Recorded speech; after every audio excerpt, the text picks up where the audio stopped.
নমস্কার, দেখছেন ত্রিপুরার খাস খবর। এই মুহূর্তের প্রধান খবরে আপনাদের স্বাগত।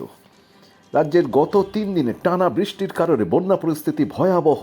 ধসে মৃত্যু হয়েছে 10 জনের, এর মধ্যে মঙ্গলবার 7 জনের মৃত্যু হয়, বুধবার আরও 3 জনের মৃত্যু হয়েছে।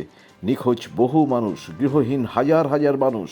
বুধবারের পর বৃহস্পতিবারও রাজ্যের সমস্ত স্কুল বন্ধ ঘোষণা করেছে শিক্ষা দপ্তর। গতকাল কলেজগুলিও বন্ধ ছিল।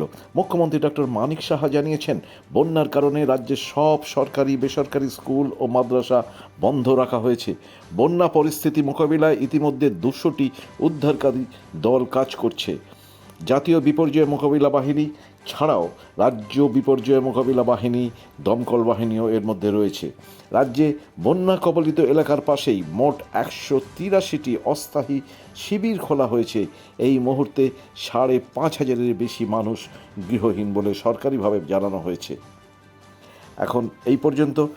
আপনারা কেমন আমাদের এই খবর দেখছেন অবশ্যই আপনারা কমেন্টস বক্সে গিয়ে জানাবেন, এবং যদি ভালো লাগে তাহলে শেয়ার করবেন।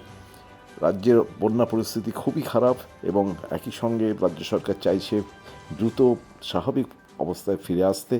এবং আমরা আসছি পরবর্তী খবরে।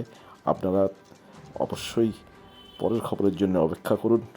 শীঘ্রই ফিরছি আমরা, ততক্ষণ সুস্থ থাকুন, ভালো থাকুন।